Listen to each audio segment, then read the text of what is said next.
All right, it is time. So I'm going to be talking about what caused the sports car kind of collapse in really August to October timeframe. So I made a video before about how the sports car market got hot. So basically through June and July, things were getting hot. People were buying up a bunch of soccer. People were speculating soccer, low population, not that many cars overall. World's most popular sport. People internationally getting into it. One of the fastest growing sports in America. Really, the fastest growing sport in America. UFC is the fastest growing sport outside of America internationally. But just huge potential and demand, not just short term but long term, with World Cup 2002 for men, and then 2022 for men, and 2023 for women.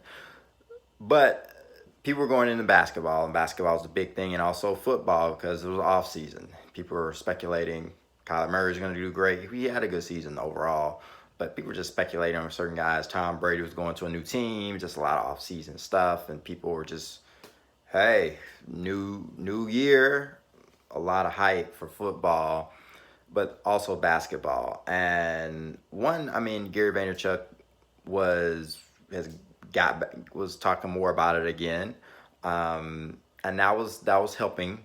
You just saw the run up to the Last Dance. A lot of people made major amounts of money, and they just threw that into more modern basketball stuff. Yeah, the biggest thing was the peak was around mid to late August. So there are a couple of things that had to do with that. There's so many people, especially flippers, that were getting in, and basically these flippers were just going crazy and just buying up whatever move. Anytime people had a big game, they just put money in. Also, you had a lot of sports betting people getting in, um, spending a lot of money. Instead of sports betting, they were buying cards, and this was going up. A lot of investors were just like, "Whoa, these prices are getting kind of crazy," so they just stopped buying. And then because of all the social justice things, the NBA took a break, and I think that scared people because in March things took a break because of COVID or because of the pandemic. And basically, what happened after that was the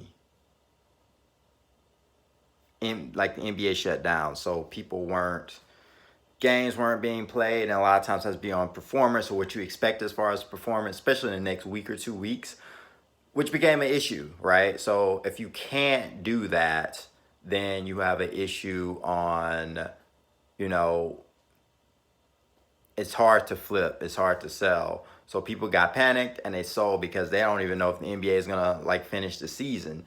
And then, I think there are a lot of people who probably are more conservative, who has a bunch of LeBron James cards and a lot of these other players who are into it. And because the whole social justice stance and banning to play games or not participating, wanting to participate in games, I think it rubbed a lot of people the wrong way. So a lot of people started selling off, and there was some kind of narrative where it made LeBron James maybe look a little negative in a sense to some people, but a hero to others, and other players in the same light, and just the NBA in general, where some people's like, yeah, I don't want to be part of this. Maybe NBA won't be the long term, and there's some questions about how much money they've made in the last year, and blah blah blah blah blah. And people start selling off. I think there are some things that did well in September time frame. More so, I think a lot of people follow Gary Vee, and it's like, yeah, he knows what he's talking about. It's like 1972 Icy Bear or Sugar Daddy said, and people kind of bought into that stuff or trying to buy, football, vintage football, and just speculating in a sense, trying to make money. And I think that still had like a bump, and certain guys in the playoffs who did extremely well, who were super undervalued, they start buying into their cards. So I think really what happened is a bunch of people just left and they just moved on to the next thing and putting money into something else. And there's a large group of people who just come in, buy up a bunch of stuff, and then quickly sell it, and then leave, and then try to do something else to flip. And that's a big part of it. But I think specifically for the NBA, because eventually football was like going up and the prices of football cards went up. But I think, but also part of it was the season started for football, and the first 2 weeks people got into that. You have what was going on in baseball playoffs. So I think overall people were divided, and a lot of people were taking that money and putting in something else, and that's what normally happens. So people will start focus on football. It's not really that kind of drama, and it became more speculative as that. And then as October went on, people had their money tied up in certain things. So people had their money tied up in grading cards. People massive card collections and just sending them in to get graded. People also put a lot of money into buying cards in cases and cracking them and sending them to PSA. Buy them, say BGS 9s, and sending them into PSA because they saw this large gap. And then I think a lot of people just flooded to market with cars because they were like, oh, I need to take profit because this stuff went insane. And I think these are some of the factors that played a major role in things dipping in October. And I think people just worried because of COVID about maybe football wasn't going to finish the season. People watch sports news and stuff like that, and people are very pessimistic. It's like, yeah, I don't think the season's going to end. I'm not sure if basketball season's going to end. I don't know if we're going to have a champion. I don't know if there's going to be an asterisk. So just a lot of uncertainty, and uncertainty in general just decreases prices and what things are. When people are certain and feel, and there's like this narrative that this is going to happen, and it's gonna 10x, and it's a guaranteed 10x, and it could 20 to 50x, and we're so early. That's really just a narrative for the smarter people to sell to the dumb money people.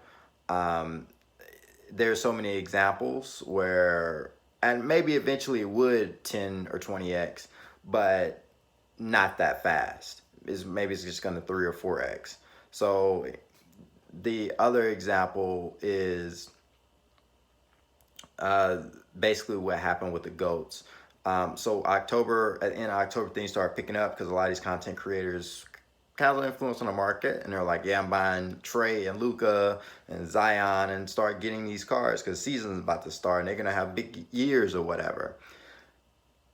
And people thinking about, oh, Giannis may leave and maybe a crazy free agency in the future, but a lot of people just re-sign with teams, would kind of burst a lot of people's hopes. However, people still put money into cards, but the big thing is people just need to understand that there's going to be, especially with this speculative market is still new, there's going to be these waves of extreme greed and extreme pessimism, and it's not people are just over leveraging, they're selling. A lot of times people are just holding and they don't know buying or selling. They're just kind of like, and they're just way more careful, and there are times when people are way more reckless.